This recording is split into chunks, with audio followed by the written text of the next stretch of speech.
The silence in the VIP suite of Le Chateau was louder than the screams that followed. Arthur Sterling, the man who owned half the city's skyline, didn't clutch his chest. He didn't gasp. He simply turned a terrifying shade of grey and slumped face first into his lobster bisque. While the frantic maître d' screamed for a doctor and a pompous cardiologist rose from a nearby table to administer standard CPR, Sarah, a trembling waitress nobody noticed, did the unthinkable. She didn't call 911. She didn't clear the table. Instead, she shattered a crystal wine glass against the wall, grabbed a jagged shard, and lunged at the billionaire's throat. The room erupted in horror. But what they didn't know was that Sarah was the only person in the room who actually knew how to save him. The rain battered against the stained glass windows of Le Chateau, a sound that usually comforted Sarah, but tonight it felt like a warning. Sarah Jenkins adjusted her apron, wincing as the stiff fabric rubbed against the bruise on her hip, a souvenir from bumping into a prep table during the lunch rush. At 28, Sarah had the weary eyes of someone who had lived 3 lifetimes. Her blonde hair was pulled back into a severe regulation bun, and her hands, though currently carrying a silver tray worth more than her car, were rough and calloused. "Table 4 needs water. Now, Jenkins, stop daydreaming," snapped Jean-Pierre, the maître d'. He was a small man, with a moustache so perfectly waxed it looked like plastic, and he ruled the restaurant floor with the tyranny of a dictator. "Yes, Jean-Pierre. Right away," Sarah said, keeping her voice level. She couldn't afford to lose this job.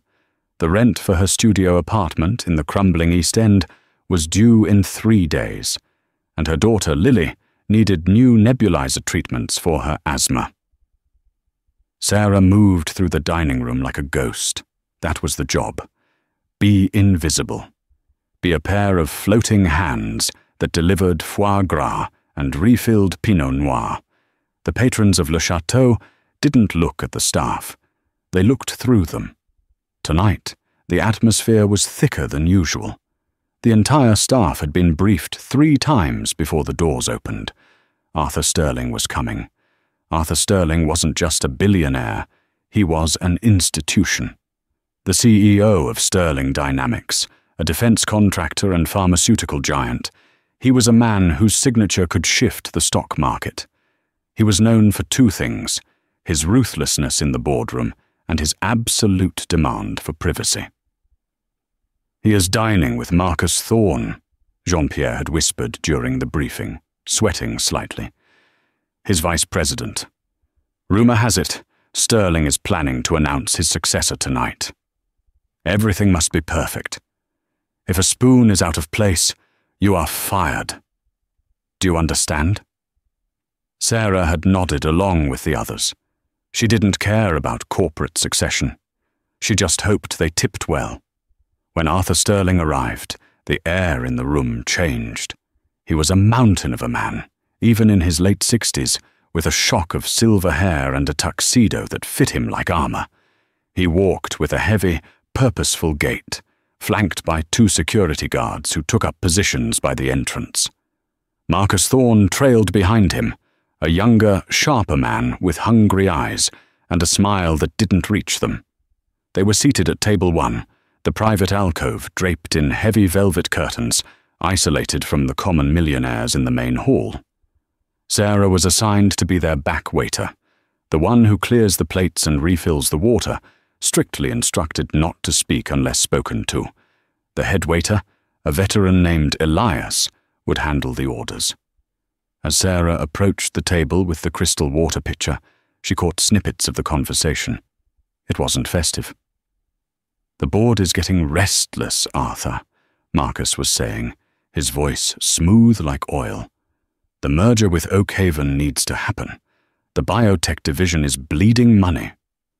"The biotech division is the future, Marcus," Arthur grunted, his voice a low, gravelly rumble. He didn't look at the menu. He looked tired. His skin had a pallid, waxen quality that the dim lighting tried to hide. "And I don't care what the board thinks. I built this company from a garage in Seattle. I won't let you strip it for parts." Sarah poured the water into Arthur's glass. For a split second, the billionaire looked up. His eyes were startlingly blue, piercing and intelligent. He looked at her hands, then her face. It was a micro-interaction, lasting less than a second. But Sarah felt a chill. He saw her. "Thank you," Arthur mumbled. Marcus glared at her. "We asked for sparkling, not still. Take it away." "Leave it," Arthur commanded, not breaking eye contact with Marcus. "The girl is fine. Sit down, Marcus. You're making me nauseous." Sarah retreated to the shadows near the kitchen pass, her heart hammering. She watched them like a hawk. It wasn't just fear of messing up. It was a habit she couldn't break. Old instincts die hard. Before the apron, before the poverty, before the life she lived now, Sarah had been someone else. She had spent years training her eyes to look for details others missed: skin turgor, pupil dilation, the subtle tremors of a hand. She watched Arthur Sterling reach for his wine glass. His hand shook, just a fraction. A tremor. Parkinson's, she wondered. No, it's an intention tremor. It only happens when he moves toward a target. "Order up, Jenkins," the chef shouted, sliding 2 plates of venison au poivre onto the pass. "Run it. Elias is busy with the governor's wife." Sarah took the plates. The smell of the rich peppercorn sauce and truffles wafted up. It smelled delicious, but under the heavy aroma of the pepper, her nose caught something else. Something faint. Sweet. Almost floral. She paused, sniffing the air again. It was gone. She shook her head. Just the wine reduction, she told herself. She walked to the table. "Gentlemen, the venison au poivre." She placed the plate in front of Arthur. He picked up his steak knife. Marcus watched him. He watched him with an intensity that made the hair on the back of Sarah's neck stand up. "To the future," Marcus said, raising his glass. Arthur didn't toast. He cut a piece of meat, forked it, and placed it in his mouth. Sarah stepped back, intending to fade into the background. She watched Arthur chew. She watched him swallow. And then the world stopped. It started with a cough, a small, dry sound that Arthur tried to suppress with a napkin. He cleared his throat, took a sip of the water Sarah had poured, and tried to speak. The numbers," Arthur wheezed. He dropped his fork. It hit the fine china with a sharp clatter that cut through the low hum of the restaurant. Marcus leaned in, his expression feigning concern, but his eyes remaining cold. "Arthur, you okay? Is the meat too tough?" Arthur grabbed the edge of the table. His knuckles turned white. He opened his mouth to answer, but no sound came out. A guttural strangling noise escaped his throat. He stood up, knocking his heavy oak chair backward. "Help!" Marcus shouted, though he didn't stand up immediately. "Something is wrong. He's choking!" Jean-Pierre rushed over from the hostess stand. "Monsieur Sterling?" Arthur's face was rapidly changing color. A deep, terrifying flush of red swept up his neck, followed instantly by a cyanotic blue around his lips. He clawed at his collar, ripping his bow tie loose. His eyes were bulging, fixed on something invisible in the distance. Then, the giant fell. He didn't crumple gracefully. He fell like a cut tree, crashing into the service cart, sending silverware and plates shattering across the marble floor. "Oh my God!" a woman at a nearby table screamed. Pandemonium broke out. The security guards rushed in from the front, pushing Jean-Pierre aside. "Back up! Everyone back up!" one guard yelled, speaking into his wrist comms. "Control, we have a code black. Sterling is down. I repeat, Sterling is down." Sarah stood frozen near the pillar. Her tray was clutched to her chest. Her eyes were locked on Arthur. "He's not choking," she thought. "He's not grasping his throat with the universal sign. He's grasping his chest, but his back is arching. Is there a doctor? We need a doctor!" Jean-Pierre shrieked, his voice cracking. From table 7, a man in a velvet blazer stood up. Sarah recognized him. Dr. Vance, a high-profile cardiologist who liked to send back his steak if it was 1 degree over medium rare. "I'm a doctor," Vance announced, striding into the chaos with an air of self-importance. "Make room. I am the chief of cardiology at St. Jude's." The circle of onlookers parted like the Red Sea. Vance knelt beside Arthur, who was now convulsing on the floor. Froth was beginning to gather at the corners of the billionaire's mouth. Vance checked the pulse. Weak, thready. He's going into cardiac arrest. It's a massive myocardial infarction. Get me an AED. Call 911. "We have a defibrillator in the office," Jean-Pierre yelled, running off. Vance began to loosen Arthur's shirt. "He's not breathing. Starting compressions." The room was silent, save for the wet sounds of CPR and the murmurs of terrified diners. Marcus Thorne stood over them, looking pale, wringing his hands. "Save him! For God's sake, save him!" Sarah dropped her tray. The crash of the metal tray hitting the floor made everyone jump, but Sarah didn't care. She was moving. She pushed past Elias. She pushed past the security guard who tried to grab her arm. "He's not having a heart attack," Sarah said. Her voice wasn't loud, but it was steel. Dr. Vance didn't stop compressions. He glared up at her. "Get back, Waitress. This man is dying." "Look at his skin," Sarah said, dropping to her knees on the other side of Arthur's body. "Look at the urticaria on his neck, the hives. Look at the angioedema around his eyes. He is hypoxic because his heart stopped," Vance barked. "Security, remove her." "No!" Sarah shouted, slapping Vance's hand away from Arthur's chest. The gasp from the crowd was audible. A waitress had just assaulted a leading cardiologist. "You're killing him!" Sarah yelled. "He's in anaphylactic shock. His airway is closing. If you continue compressions without epinephrine, you're just circulating deoxygenated blood while his throat swells shut. He needs an EpiPen. Now." Vance turned purple with rage. "I have practiced medicine for 30 years. This is a STEMI heart attack. I know what I see. Guard, get this lunatic away from the patient."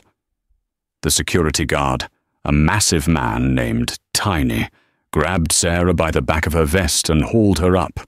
"Let's go, lady." "Check his pockets," Sarah screamed, struggling against the guard's grip. "He has an allergy. Check his pockets for a pen." Marcus Thorne stepped forward. "He has no allergies. I've dined with him for 20 years. Get her out of here." Arthur's body gave a violent jerk. His eyes rolled back into his head. "He's flatlining," Vance shouted. "Where is that AED?" Sarah looked at Arthur. She saw the telltale swelling of the tongue, the way it protruded, purple and thick. She saw the hives spreading like wildfire across his chest. Dr. Vance was wrong. Marcus was lying, and Arthur Sterling had about 30 seconds before brain death began. She stomped hard on the security guard's instep. He grunted and loosened his grip. Sarah spun out of his hold, grabbed a steak knife from a fallen table setting, and ran back to the body. "She's got a knife!" someone screamed. "Stop her!" Marcus yelled. Sarah didn't aim for the guards. She didn't aim for the doctor. She slid on her knees across the marble, dodging Vance's arm, and ripped Arthur's shirt open further. She wasn't going to stab him. She tossed the knife aside. She needed something else. She scanned the debris on the floor. Think. Think. If it's anaphylaxis and he has no EpiPen, his airway is gone. She saw it. A heavy, silver ballpoint pen that had fallen out of Arthur's jacket pocket when he fell. She grabbed it. She unscrewed the cap. She dumped the ink cartridge. "What are you doing?" Vance roared, lunging for her. Sarah threw an elbow back, catching the doctor in the ribs, winding him. She wasn't just a waitress. Not anymore. She positioned the hollow metal tube of the pen over the cricothyroid membrane, the soft spot in the throat, just below the Adam's apple. "Don't you dare!" Vance wheezed. Sarah looked Arthur Sterling in the face. "I'm sorry," she whispered. She raised her fist and slammed the hollow pen down into his throat. The sound was sickening, a wet pop followed by a hiss of air. Blood spurted onto Sarah's white apron, blooming like a gruesome rose. The entire restaurant fell deathly silent. Even the security guards froze, too stunned by the violence of the act to react immediately. Dr. Vance stared, his mouth open. You just murdered him." Sarah ignored him. She leaned down, putting her ear to the end of the silver pen jutting out of the billionaire's neck. Hiss, hiss, hiss. "He's breathing," she said, breathless herself. She looked up, her face splattered with fine droplets of blood. The airway was completely obstructed. I bypassed the glottis. Air is moving. Arthur's chest, which had been still, suddenly heaved. A ragged, desperate gasp of air sucked through the makeshift tube. His color, the terrifying grey-blue, began to recede, replaced by a pale pink. His eyes fluttered. He's alive," a diner whispered. "Get away from him." Marcus Thorne suddenly broke the spell. He shoved Sarah hard, sending her sprawling back onto the broken glass. "You psycho! You stabbed him in the throat!" "I performed a cricothyrotomy," Sarah yelled back, wiping blood from her eyes. "I saved his life!" Sirens wailed in the distance, getting louder. The paramedics were arriving. Jean-Pierre stood over Sarah, his face pale with fury. "You are finished, Jenkins. You are done. Police! I want her arrested!" 2 police officers burst through the front doors, followed by a team of EMTs. "What's the situation?" the lead paramedic shouted. "She stabbed him." Vance pointed a shaking finger at Sarah. "The patient went into cardiac arrest, and this waitress stabbed him in the neck with a pen. I am Dr. Vance of St. Jude's. I tried to stop her." The paramedic looked at the pen in the neck. He looked at the patient. He checked the pulse. He listened to the air whistling through the tube. He looked at Sarah, then back at Vance. "Doc, this man has a pulse, and he's oxygenating. If you were doing CPR on a closed airway—" He didn't finish the sentence. He looked at Sarah with a mixture of confusion and awe. "You did this?" "He was in anaphylaxis," Sarah said, her voice trembling now that the adrenaline was fading. "His tongue was swollen. Look at it." The paramedic shined a light in Arthur's mouth. "Massive edema. Yeah, airway is totally shut. Nice work. Let's load him up. Go, go, go." As they loaded Arthur onto the stretcher, the billionaire groggily opened his eyes. He couldn't speak, not with the tube in his throat, but his eyes darted around the room. They landed on Sarah. She was sitting on the floor, surrounded by broken glass, blood on her face, tears streaking through the red. Arthur raised a hand weakly. He pointed at her. "He's pointing at her!" Marcus shouted. "He wants her arrested. Officer, take her into custody." The police officer, a stern man with a buzz cut, stepped toward Sarah. He pulled out his handcuffs. "Mum, stand up. Turn around." "I saved him," Sarah pleaded, her voice cracking. "Please, I have a daughter. I didn't hurt him." "You practiced medicine without a license and committed assault with a deadly weapon." Dr. Vance spat, adjusting his tie. "I will testify to that. She interfered with a medical professional." The cuffs clicked tight around Sarah's wrists. The cold metal bit into her skin. She looked across the room as Arthur was wheeled out. Marcus Thorne was walking beside the stretcher, looking back at her with a smirk of triumph. Sarah was hauled to her feet. As she was marched out of Le Chateau, past the gawking diners and the flashing cameras of the paparazzi who had gathered outside, she realized something terrifying. She hadn't just saved a billionaire, she had ruined a murder plot. And the people who tried to kill Arthur Sterling weren't going to let a waitress get away with it. The interrogation room at the 4th Precinct smelled of stale coffee and industrial cleaner, a scent Sarah knew well from a life she thought she had left behind. She sat handcuffed to a steel table, the cold metal seeping into her bones. The adrenaline from the restaurant had crashed, leaving her shivering and acutely aware of the throbbing pain in her hip. Across from her sat Detective Miller, a man with tired eyes and a tie that had seen better decades. He had been staring at her for 20 minutes without speaking, flipping through a file folder that was frustratingly thin. "So," Miller finally said, tossing a photo of the bloody pen onto the table.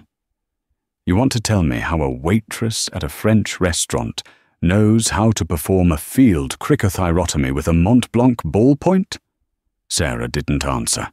She kept her eyes fixed on the two-way mirror to her left. She knew the game. Silence was the only armor she had left. "Dr. Vance is pressing charges," Miller continued, leaning forward. "Assault with a deadly weapon, practicing medicine without a license. And Marcus Thorne, the vice president of Sterling Dynamics, he's claiming you attacked Mr. Sterling. He says you're an assassin." Sarah laughed. It was a dry, hollow sound. "If I were an assassin, Detective, Arthur Sterling would be dead, and I wouldn't be sitting in this chair." Miller narrowed his eyes. "That's a cocky thing to say for a single mum with $300 in her bank account." He tapped the file. "But here's the thing, Sarah. Or should I call you that? We ran your prints. Standard procedure. Usually we get a match for a DUI or a shoplifting charge. But with you, we got nothing." He paused for effect. "And I don't mean no criminal record, nothing. I mean data corrupted, nothing. Your file in the national database is a black hole. It's been scrubbed. Access denied at a level that requires Pentagon clearance." Miller's voice dropped to a whisper. "Who are you?" Sarah looked up, her green eyes hard as flint. "I'm a waitress, Detective. I have a daughter named Lily who is waiting for me to pick her up from the babysitter. I need my phone call." Miller sighed and stood up. "We contacted Child Protective Services. Your daughter is being placed in emergency foster care until this is sorted out." The reaction was instantaneous. Sarah didn't shout. She didn't cry. The temperature in the room seemed to drop 10 degrees. She leaned forward, the handcuffs rattling against the table. "If you touch my daughter," Sarah said, her voice terrifyingly calm, "I will burn this precinct to the ground." Miller blinked, genuinely unsettled. Before he could respond, the heavy steel door buzzed and swung open. A man in a charcoal suit walked in. He was older, perhaps 70, with a posture that screamed military discipline, though he carried a leather briefcase. He didn't look at Miller. He looked at Sarah. "Detective, turn off the recording," the man said. His voice was soft, but carried absolute authority. "Who do you think you are?" Miller bristled. "This is an active investigation." The man placed a card on the table. Miller looked at it, and his face went pale. He looked back at the man, then at the mirror, then at Sarah. He swallowed hard. I'll give you a moment," Miller stammered, grabbing his files and practically running out of the room. The man in the suit waited until the door clicked shut. He turned and clicked off the camera in the corner. Then he turned to Sarah. "Captain O'Connell," he said. "It's been a long time." Sarah slumped slightly, the waitress facade cracking. "I go by Jenkins now, Silas. You know that." Silas Blackwood, formerly the legal counsel for the Joint Special Operations Command, now the personal attorney for Arthur Sterling. "Arthur is alive," Silas said, pulling out a chair and sitting down. He is in the ICU at St. Jude's. He is intubated, but the doctors say the oxygen flow you established saved his brain function. He woke up for 3 minutes before they sedated him. Did he say anything? Sarah asked. He wrote something. Silas slid a piece of paper across the table. It was a napkin from the ambulance, scrawled with shaky, illegible handwriting. Sarah squinted. It read, "Poison. Marcus. Find her." He knew, Sarah whispered. At the table, I saw it in his eyes. He wasn't choking on food. He was reacting to an allergen. Arthur is allergic to walnuts, Silas said grimly. Deadly allergic. The kitchen at Le Chateau knows this. It is in his file. The chef is vetted. There is no way a walnut gets near his plate unless someone put it there. Marcus Thorne, Sarah said. He ordered for him. He was rushing the meal. And when Arthur went down, Marcus blocked the view. He claimed Arthur had no allergies. Silas nodded. Thorne is trying to stage a corporate coup. Sterling Dynamics is about to launch a new drone defense system, Project Aegis. Thorne wants to sell the tech to foreign bidders. Arthur refused. With Arthur dead, Thorne becomes CEO and the sale goes through by Monday. That's a nice story, Silas, Sarah said, leaning back. But I'm a waitress. I'm out of the game. I was dishonorably discharged. Remember? Mental instability after the Kabul extraction. We both know that discharge was a cover to protect you from the tribunal, Silas said sharply. You were the best pararescueman, pararescue woman, the Air Force ever had. You can spot a lie from a mile away and kill a man with a credit card. Arthur needs you. I have a daughter, Sarah snapped. I can't get involved in corporate warfare. Marcus Thorne knows who you are, Silas said quietly. Or at least, he knows you're a threat. He has already dispatched a team to secure your apartment. We intercepted them, but they will keep coming. As long as Arthur is vulnerable and you are a witness, neither you nor Lily are safe. Sarah's hands clenched into fists. Where is she? Safe. My private security picked her up before CPS got there. She's at the safe house in Update. But I can't protect Arthur alone. Thorne has private contractors guarding the ICU. They won't let me in.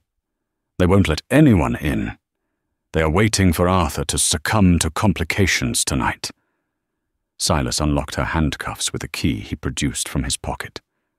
The charges have been dropped. I pulled some strings with the DA. You're free to go, Sarah. Sarah rubbed her wrists. She looked at the door. She could run. She could grab Lily and disappear to Mexico. But she thought of Arthur Sterling, the way he had looked at her. Not as a servant, but as a person. And she thought of Marcus Thorne, the man who was willing to kill a titan and frame a single mother. What do you need me to do? Sarah asked. Silas smiled, a cold, predatory smile.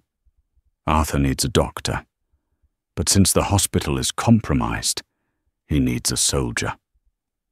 The storm outside had intensified, turning the city into a blurred landscape of neon and rain.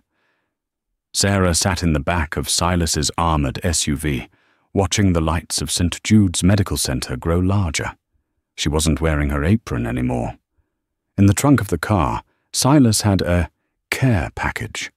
It wasn't her old military kit, but it was close enough. Black tactical pants, boots, a dark hoodie, and a utility belt. She felt the weight of the gear settle on her like a second skin. It felt like coming home. Here is the layout, Silas said, handing her a tablet. Arthur is in the VIP wing, 12th floor, room 1204.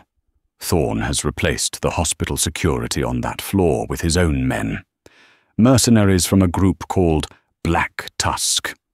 Nasty pieces of work. I know them, Sarah said, studying the schematics. They operate out of South America. They don't take prisoners. The hospital staff is terrified, Silas explained. Thorne has told them Arthur is contagious, some rare tropical virus, to keep nurses out. He has his own private doctor in there with Arthur now. He's going to finish the job, Sarah said. An overdose of potassium chloride. It mimics a heart attack.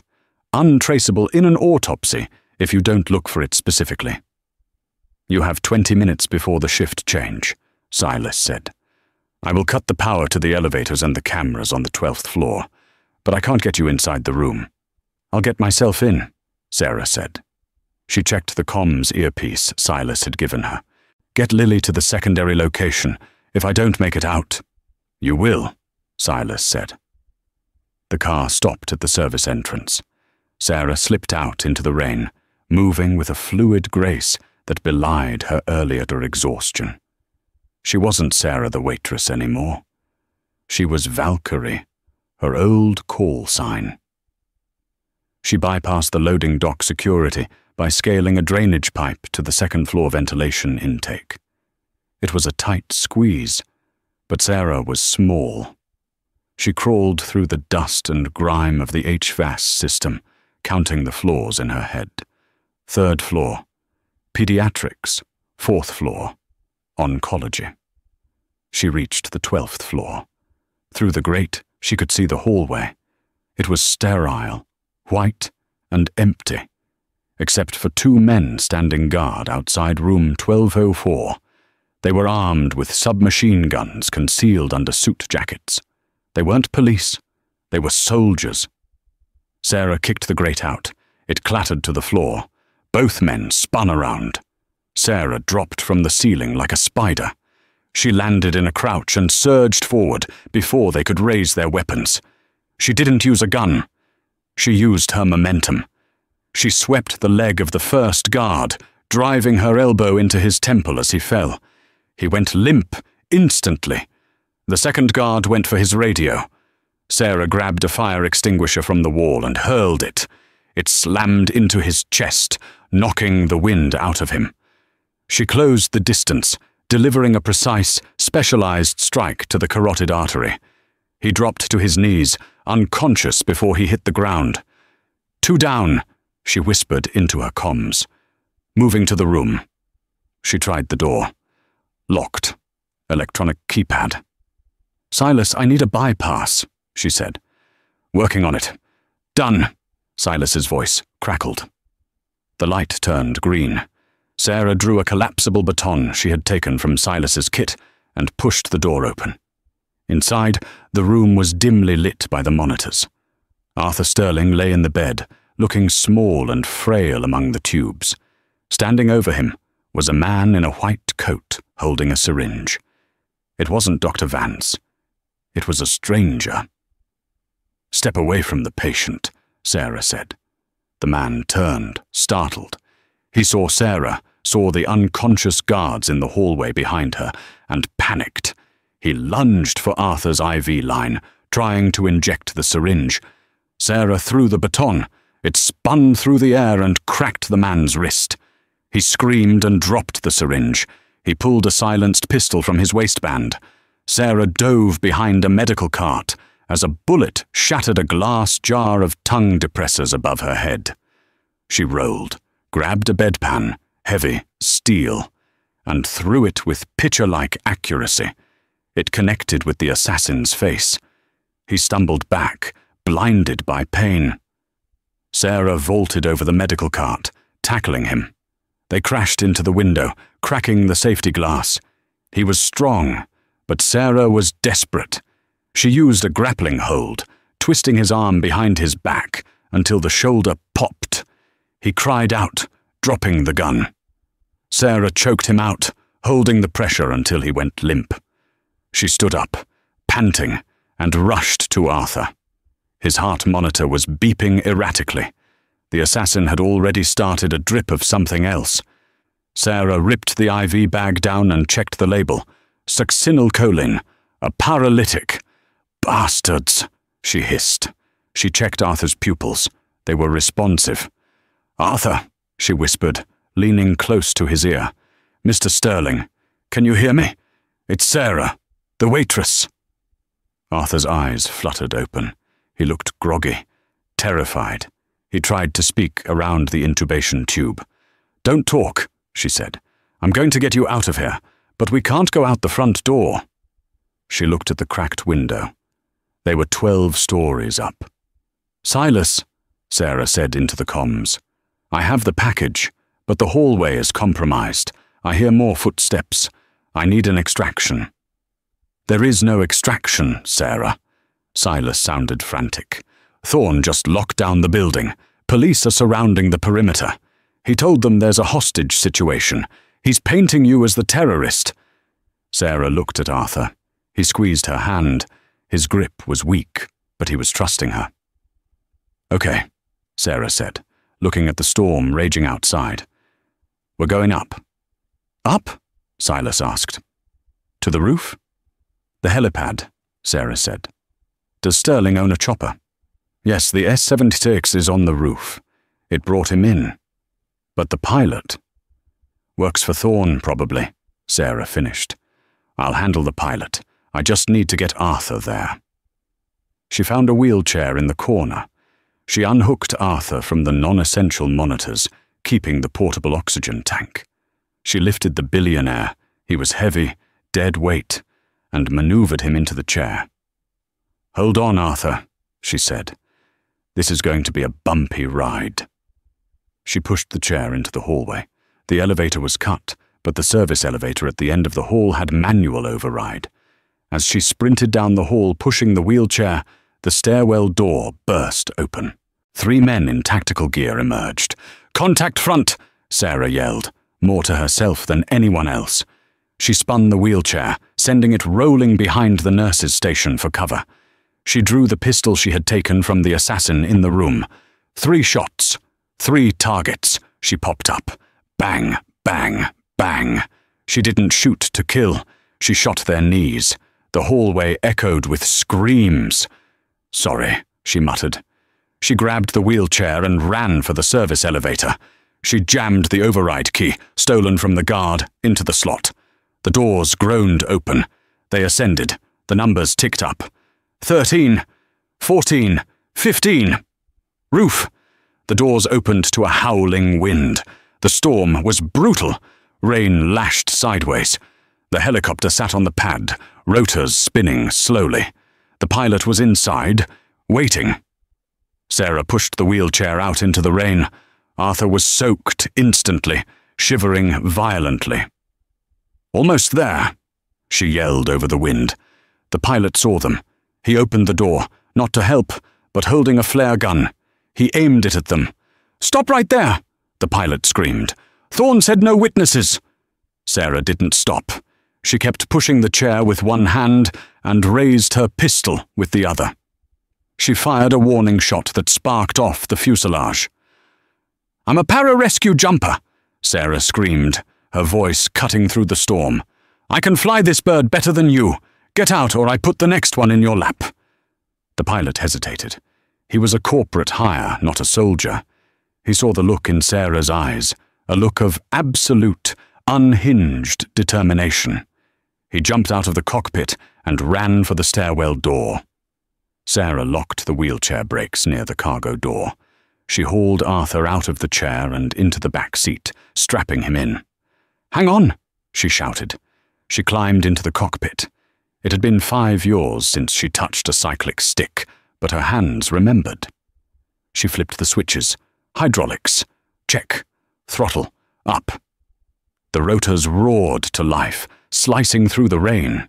Just as the skids left the ground, the roof access door flew open. Marcus Thorne burst out, followed by 2 armed guards. "Shoot it down!" Thorne screamed, pointing at the rising helicopter. Bullets pinged against the underbelly of the helicopter. Sarah yanked the collective up, banking hard to the left. The helicopter swooped off the building, diving toward the city streets before pulling up in a stomach-churning arc. "Silas," Sarah said, her voice shaking as she stabilized the aircraft. "We are airborne. Where do we go?" "The shareholder meeting," Silas said. "It starts in 1 hour at Sterling Tower. Thorne thinks Arthur is dead. He's going to announce the takeover. Is Arthur stable? Sarah asked, looking back. Arthur gave a thumbs up. He looked pale, half dead, but he was grinning. He pointed to the headset. Sarah handed it to him. Miss Jenkins, Arthur's voice crackled in her ear, raspy but distinct. You're fired. Sarah's heart stopped. What? You're fired as a waitress, Arthur rasped. As of today, you are my head of security. Now fly this thing to my tower. I have a speech to make. The landing was anything but smooth. The Sterling Tower helipad was a slick, rain-lashed square of concrete 1,000 feet above the city streets. The wind screamed around the skyscrapers, creating a vortex that threatened to slam the S-76 helicopter into the glass facade of the building. Sarah Jenkins fought the cyclic stick with white-knuckled intensity. Her arms burned from the strain of the flight and the earlier combat in the hospital, but her focus was razor-sharp. Crosswind is 40 knots, she yelled over the roar of the rotors. Brace for impact! With a sickening lurch, the helicopter dropped the last 10 feet, the skids slamming onto the painted itch with a force that rattled their teeth. Sarah cut the engine immediately. The rotors began to slow, their whoop-whoop-whoop dying down into the howling gale of the storm. She didn't wait for the blades to stop. She unbuckled and scrambled into the back. Arthur Sterling was slumped against the leather seat, his face ashen, the portable oxygen mask fogged up with his shallow breaths. He looked less like a titan of industry and more like a ghost. But when his eyes met Sarah's, the fire was there. It was the same fire she had seen in the eyes of soldiers who refused to die on the battlefield. We're here, Sarah said, hauling the wheelchair she had stolen from the hospital closer to the door. Can you move, sir? Arthur gripped her arm. His hand was cold, but his grip was iron. I didn't come this far. To stay in the helicopter, Captain. Sarah helped him into the chair, covering his hospital gown with the oversized trench coat she had scavenged. She pushed him out into the tempest, the rain instantly soaking them to the bone. They moved toward the roof access door, a strange pair, a battered waitress in tactical gear and a dying billionaire in a wheelchair, marching toward destiny. 50 floors below, inside the hermetically sealed, climate-controlled sanctuary of the executive boardroom, the atmosphere was somber, heavy with the scent of expensive coffee and deceit. The long mahogany table was occupied by the 12 most powerful members of the Sterling Dynamics board. They sat in silence, digesting the news that Marcus Thorne had just delivered with an Oscar-worthy performance of grief. Marcus stood at the head of the table, Arthur's seat. He was the picture of corporate stability, wearing a bespoke navy suit that cost more than Sarah earned in a year. I know, Marcus said, his voice dropping to a respectful, hushed baritone. It is a shock to us all. Arthur was not just a leader. He was a mentor, a friend. To see him collapse like that. It was a tragedy I will never forget. He paused, letting the silence stretch, manipulating the room's emotions. But, Marcus continued, his tone hardening, shifting to business. Arthur was a pragmatist. He knew that Sterling Dynamics is bigger than one man. The market is already reacting to the rumors. Our stock is down 4 points in after-hours trading. We need to show strength. We need to show continuity. He placed a thick stack of documents on the table. The Oak Haven merger. Arthur was hesitant, yes, but in his final days he confided in me. He knew it was the only way to save the biotech division. We must sign this tonight. For Arthur. A few board members nodded slowly. Others looked uneasy, but fear was a powerful motivator. I move that we appoint Marcus Thorne as interim CEO and proceed with the signature immediately, said one of Marcus's loyalists. Seconded, another chimed in quickly. Marcus uncapped his gold fountain pen. He looked at the document. suppressing the smile that threatened to break through his mask of mourning. This was it. 20 years of waiting. The kingdom was finally his. He lowered the pen to the paper. Boom! The sound wasn't a knock. It was an explosion. The double doors of the boardroom, made of solid oak and reinforced for security, burst inward with a violence that shook the walls. One of the doors hung off its hinges, splintered. Every head in the room snapped toward the entrance. Marcus dropped his pen. It rolled across the document, leaving a blot of ink like a black tear. Standing in the doorway was a nightmare. Sarah Jenkins stood with her legs braced, water dripping from her tactical vest, mud caked on her combat boots, her hair plastered to her skull. She looked feral, dangerous, and utterly out of place in the pristine office. "Security!" Marcus shrieked, his voice cracking an octave higher than usual. "Where are the guards? Get this woman out of here." "Your guards are currently napping in the stairwell," Sarah said. Her voice was calm, contrasting terrifyingly with her appearance. She stepped aside. From the shadows behind her, the wheelchair rolled forward. The silence that fell over the room was absolute. It was the silence of a tomb being opened. Arthur Sterling wheeled himself into the light. He looked terrible, pale, bruised, a tube still taped to his neck, but he was undeniably, impossibly alive. He stopped the chair at the foot of the long table, exactly opposite Marcus. "Hello, Marcus," Arthur rasped. His voice was a gravelly ruin, damaged by the emergency surgery, but it carried the weight of thunder. "You're sitting in my chair." Marcus stumbled back, colliding with the window pane. His face drained of blood, turning the color of old parchment. "Arthur? But the hospital, they said I was dead?" Arthur finished, his eyes boring into his vice president. "That was the plan, wasn't it? A reaction to walnuts, anaphylactic shock, followed by a lethal dose of potassium in the ICU to finish the job." The board members gasped. Chairs scraped against the floor as people instinctively distanced themselves from Marcus. "He's hallucinating!" Marcus yelled, pointing a shaking finger at Arthur. "Look at him! He's brain damaged from the hypoxia. He doesn't know what he's saying. Security, someone call the police!" "The police are already here," a deep voice boomed. Silas Blackwood stepped into the room, flanked by 4 federal agents in windbreakers emblazoned with FBI. Marcus looked for an exit, but there was none. "This is a setup. You have no proof. He ate something he was allergic to. It was an accident." Sarah stepped forward, reaching into one of the pouches on her utility belt. She pulled out a clear biohazard bag containing a piece of venison steak soaked in a dark sauce. She tossed it onto the polished mahogany table. It slid with a heavy thud, stopping right in front of Marcus. "I didn't just save his life," Sarah said, her voice cutting through the room. "I secured the scene. Before the ambulance left, I bagged the evidence." She looked at the board members. "I ran a toxicology screen in the hospital lab while Mr. Sterling was getting dressed. That sauce isn't just peppercorn.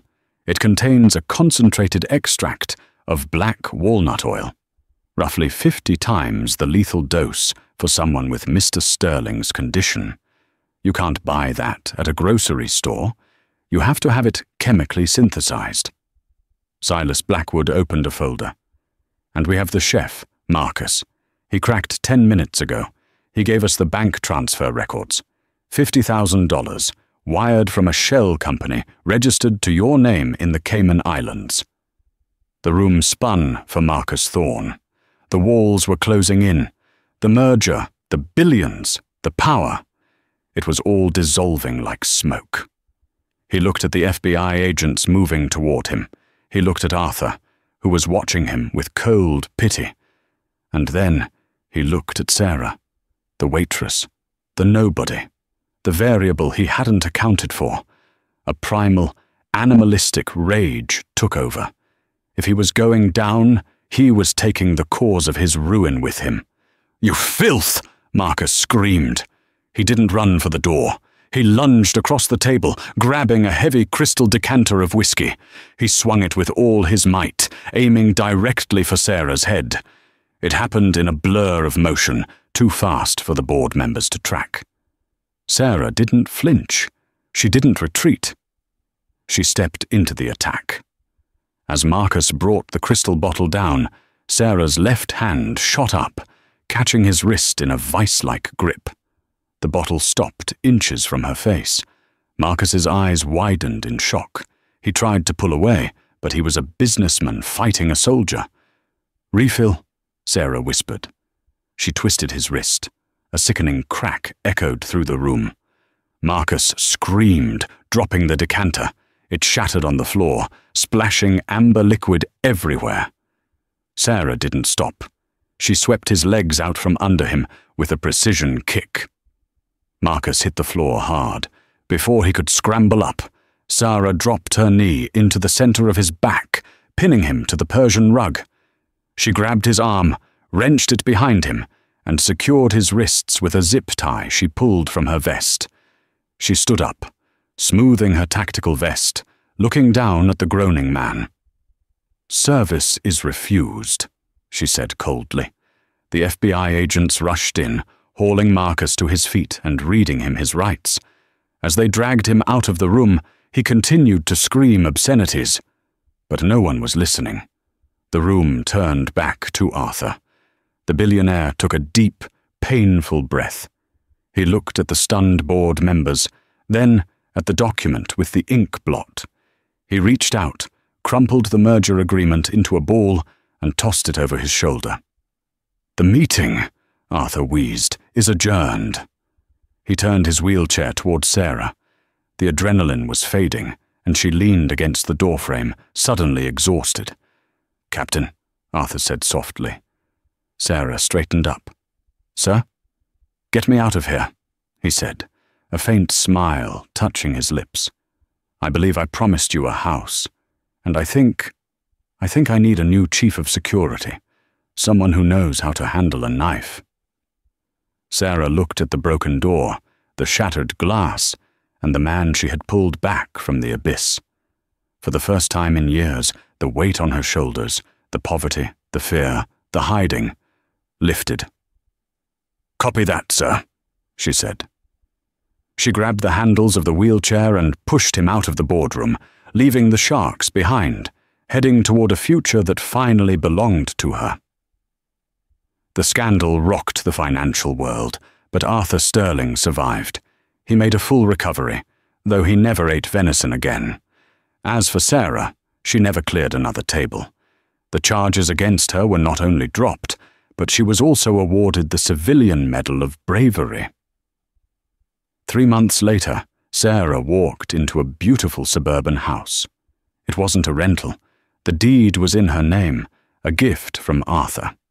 In the backyard, her daughter Lily was playing on a new swing set, her asthma treatments fully paid for by the best specialists in the country. Sarah stood on the porch, watching her daughter laugh. Her phone buzzed. It was a text from Arthur. "Ready for work? The security detail needs a leader. The helicopter is waiting." Sarah smiled, looking at the peace she had fought so hard to find. She typed back, "On my way." She wasn't invisible anymore. She was the woman who saved a billionaire with a pen, and for the first time in her life, she was exactly where she was meant to be. What would you have done in Sarah's shoes? Would you have risked it all to save a stranger? Let me know in the comments below. If this story had you on the edge of your seat, please smash that like button. It really helps the channel. And don't forget to subscribe and hit the bell icon so you never miss our next incredible story. Thanks for watching, and see you next time.